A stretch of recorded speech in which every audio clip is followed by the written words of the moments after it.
শোনা যাচ্ছে? বিসমিল্লাহির রহমানির রহিম। আসসালামু আলাইকুম ওয়া রাহমাতুল্লাহি ওয়া বারাকাতুহু।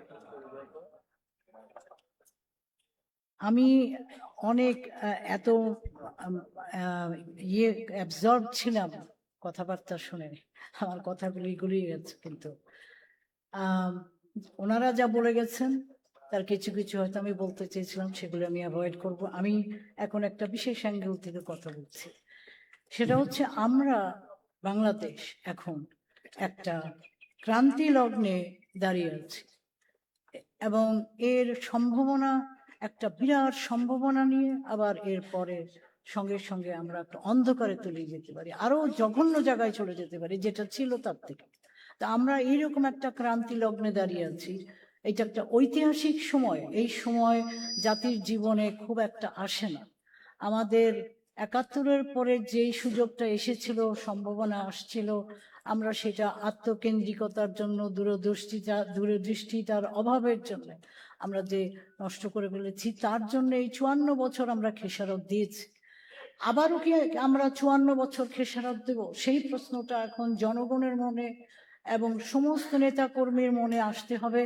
এবং এই সময়ে একটা হেলাফেলার সময় না, এই সময়ে একটা টিমিড রেসপন্স, বা এই সংসদে গিয়ে কিছু কথা বলা, বেরিয়ে আসা, ঢোকা, আবার এইটাতে হলে হবে না।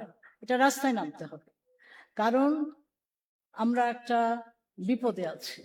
বিপদটা কি?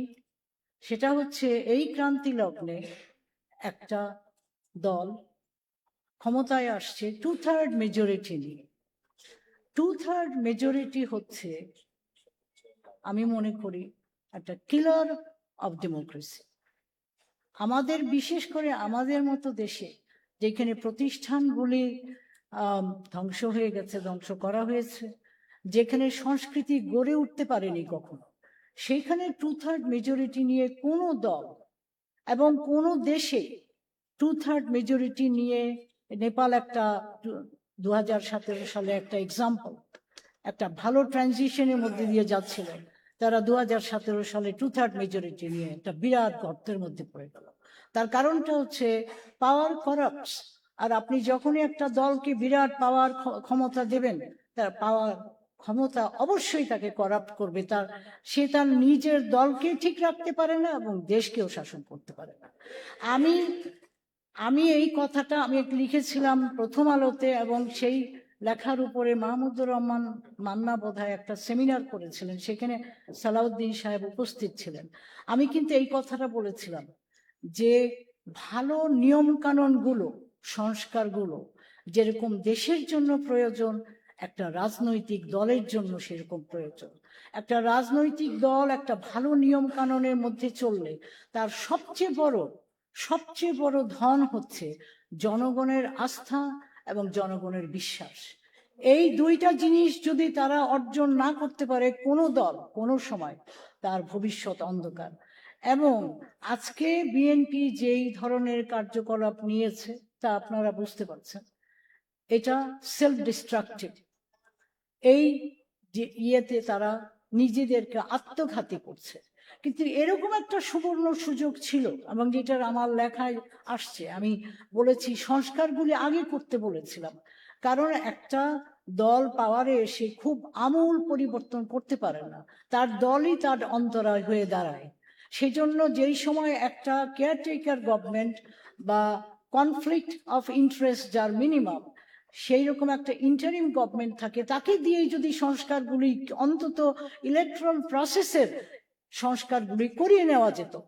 এবং সেইটা যদি, আমি খুব দুঃখ প্রকাশ করছি যে অন্যান্য দলের, জামাতেরও হয়তো সেখানে কিছুটা ইয়ে আছে। ওনারা যে বলেছিলেন যে সংস্কারগুলি আগে হবে, তারপরে ইলেকশন হবে, সেটার থেকে উনি পিছপা হওয়ার জন্য আজকে আমাদের এই সমস্যা। এখন যাই হোক, হয়তো আমরা অনেকেই সামনের জিনিসটা দেখি না, হয়তো ভেবেছি ইলেকশনে ইলেকটেড গভর্নমেন্ট আসবে। কিন্তু ইলেকটেড গভর্নমেন্টে আমি ভয় পাচ্ছিলাম 2/3 মেজরিটি যদি আসে, তাহলে আমরা যেই গর্তে ছিলাম তার থেকে বড় গর্তে চলে যাব, মানে যেই অন্ধকারে ছিলাম তার থেকে আরো বিভৎস অন্ধকারে চলে যাব, এবং আমাদের জনগণ একটা ভোগান্তির কোনো শেষ থাকবে না।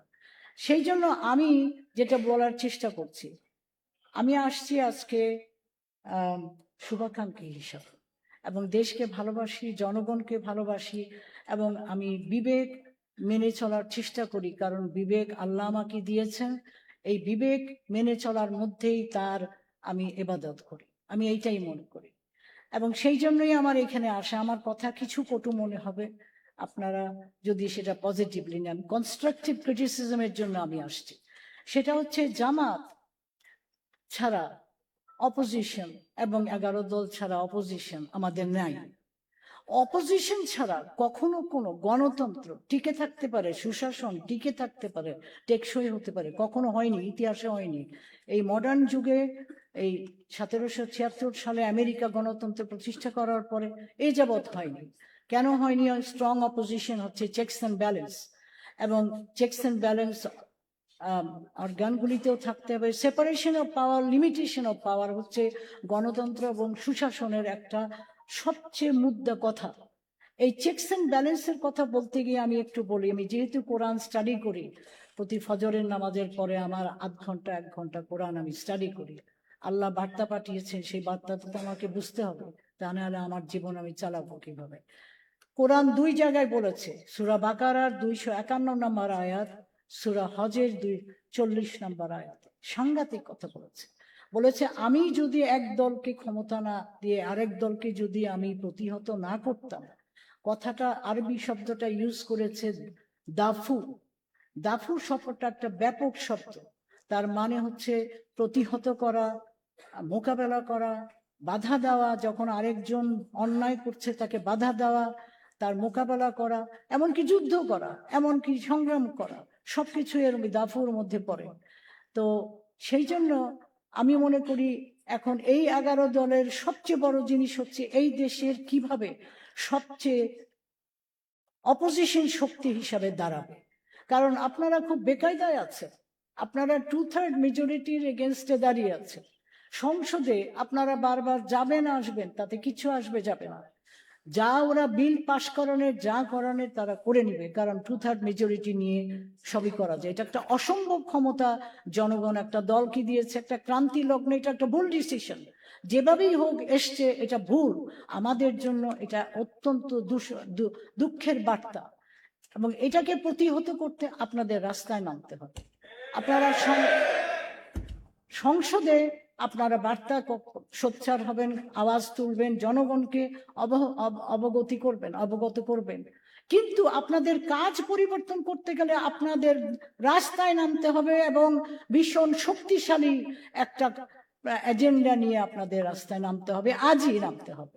এইখানে কোনো গড়িমসি করা যাবে না, কারণ যে আন্দোলন 24-এর হয়েছিল সেটা যদিও আমাদের নতুন প্রজন্মের নেতৃত্বে আসছিল, এবং আমি তাদের কাছে অত্যন্ত কৃতজ্ঞ এবং খুশি, আমি অত্যন্ত গর্বিত, কিন্তু আপামর জনসাধারণ এতে যোগ দিয়েছিল। সমস্ত দেশময় আন্দোলন হয়েছিল, এবং সেই আন্দোলনের বক্তব্যটা কি ছিল? সেই আন্দোলনের বক্তব্য ছিল পরিবর্তন, স্বৈরাচার যেন আর কখনো না ফিরে আসতে পারে। এই বক্তব্য দেওয়ার পরে অনেক প্রসেস হয়ে গেছে, প্রত্যেকটাই এটাকে শক্তিশালী করেছে। গণভোট হচ্ছে শেষ, যেখানে গণ রায়ের উপরে একটা সমাজে আর কোনো বৈধ জিনিস নাই। সংসদ বা সংবিধান হচ্ছে ডেলিগেটেড অথরিটি, তারা মালিক নয়, কিন্তু জনগণ হচ্ছে মালিক। এবং 70% ভোটাররা বলেছে আমরা পরিবর্তন চাই। কিন্তু ওই যে আন্দোলন হয়েছিল 24-এর আন্দোলন, যেখানে 1400 লোক মারা গেছিল, হাজার হাজার লোক আহত হয়ে পঙ্গু হয়ে রয়েছে, তারা কি এই কথা বলেনি যে আমরা পরিবর্তন চাই? আমি মনে করি যে একটা আন্দোলনের পরে যে গণভোট হয়, তার ম্যান্ডেট একটা সাধারণ নির্বাচনের ম্যান্ডেট থেকে 100 গুণ বেশি। কারণ কি? তার কারণ হচ্ছে সাধারণ ম্যান্ডেটে ইলেক্টেড রিপ্রেজেন্টেটিভরা গিয়ে জনগণের মঙ্গল করার জন্য, সে সাধারণভাবে স্ট্যাটাস কো গভর্নেন্স, তুমি ভালোভাবে দেশ চালাও। আর একটা বিপ্লবের পরে, একটা আন্দোলনের পরে যে ম্যান্ডেট জনগণ দেয়, তার ম্যান্ডেটের বক্তব্য হচ্ছে পরিবর্তন করো, চেঞ্জ করো, এটা আমূল পরিবর্তন করে যেন আগের ব্যবস্থায় আমরা ফেরত না যেতে পারি। এই কথাটা মাথায় রেখে জামাত যেন জামাতের দল হিসাবে চিন্তা না করে, আমি সেইভাবে দেখছি। কারণ অপোজিশন ছাড়া আপনারা আর কেউ নেই, অপোজিশন ছাড়া আমাদেরকে এই গর্ত থেকে কেউ বাঁচাতেও পারবে না। কাজেই আপনাদের রোল একটা ঐতিহাসিক রোল, আপনাদের রোল একটা একটা মানে অসম্ভব একটা দায়িত্ব আল্লাহ আপনাদেরকে দিয়ে দিয়েছে এই ক্রান্তি লগ্নে। সেই দায়িত্ব যদি আমাকে একটু, মহিলা হিসাবে আমি একজন স্পিকার, আমাকে একটু কথা বলতে দেন। এতগুলি পুরুষ কথা বলে গেল, আমি একজন মহিলা। তো যাই হোক, আপনাদের পেশেন্স আমি আশা মানে চাচ্ছি। সেটা হচ্ছে যে